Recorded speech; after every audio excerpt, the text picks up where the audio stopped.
చాలామంది అనుభవం లేకుండా చెప్తారు, దానివల్ల ఉపయోగం లేదు. మనం ఆరాధన వర్తమానం చూస్తూ వచ్చాం.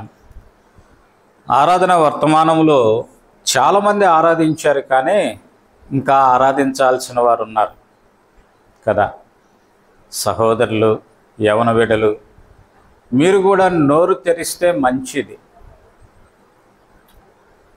వ్యక్తి హాస్పిటల్కి వెళ్ళాడు, 2 రోజులైంది, డాక్టర్ గారు పిలిచి ఇంకా కష్టం అమ్మా అని చెప్పాడు.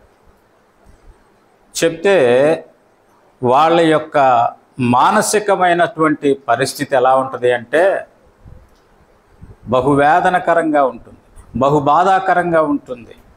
అది అనుభవిస్తేనే కానీ మనకు తెలుస్తుంది. తిండి తిందామంటే తిండి సహించదు, ఒకరితో మాట్లాడదామంటే సహించదు కదా. అలాంటి సహించనటువంటి పరిస్థితి. అయితే ఆ తర్వాతి రోజే మరలా మనం హాస్పిటల్కి వెళ్ళేటప్పటికి అమ్మ ఏం పర్లేదు, ఆయన లేచి కూర్చున్నాడు, బాగున్నాడు అంటే ఎలా ఉంటుంది? పట్టరానటువంటి సంతోషం. కాబట్టి ఇప్పుడు మనం ఆరాధనలో చూసింది అదే, మరణ ఛాయ. మరణ ఛాయ, మరణములో మరణ పడక మీద ఉన్నటువంటి జీవితం, వారి జీవితాల్లోనికి వెలుగు ప్రవేశించింది, వెలుగు ప్రవేశించింది. కాబట్టి అటువంటి అనుభవం కలిగినటువంటి మనము ప్రభువుని ఆరాధించాలనేది దేవుని ఆశ కదా. ఎంతో ఆశతో మనం వస్తాం, వివాహానికి ఎంతో ఆశతో వచ్చాం, మంచి మంచి ఆహార పదార్థాలన్నీ వండారు అని విన్నాం, ఆశతో వచ్చాం. మనం కూర్చునేప్పటికీ అయిపోయినాయి. ఎట్లా ఉంటుంది మనకి? ఎట్లా ఉంటుంది? ఎట్లా ఉంటుంది?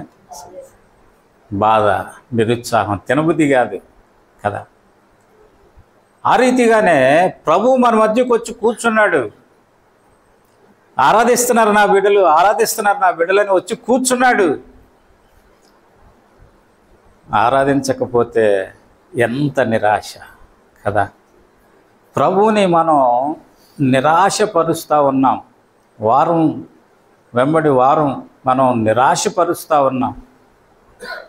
కాబట్టి ఏదో ఒక మాట, ప్రభా చీకటిలో నుండి వెలుగులోకి నన్ను దాటించవయ్యా, నీకు వందనాలు, ఆమెన్.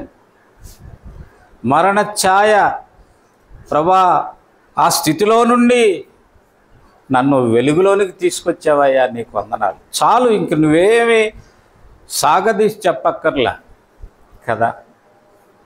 ఆ రీతిగా ప్రయత్నం చేయండి. ప్రయత్నం చేస్తే కదా. అందుకే ఒక వ్యక్తి అంటాడు, పోరాడితే పోయేదేమీ లేదు, బానిస సంఖ్యలు తప్ప అని. ప్రయత్నిస్తే పోయేదేమీ లేదు, సాధ్యపరచుకోవటం తప్ప కదా. అందుకే ఈరోజు నిన్న పేపర్లో చూశాను ఒక మాట, అడ్డుగా వచ్చేటటువంటి ప్రతి రాయిని మెట్టిగా చేసుకొని పైకెక్కటం అనుభవం. కాబట్టి మనం నోరు తెరిస్తే ఆ రీతిగా ముందుకు వెళ్తాం. మనం ఆరంభిస్తే మనం దాన్ని కొనసాగించగలం. ఆరంభించకపోతే అది అక్కడే ఉంటుంది. ఆరంభిస్తే ముందుకు వెళ్తాం. కనుక ఆ రీతిగా ఆరాధించడానికి మనం ప్రయత్నం చేయాలనేది. కాబట్టి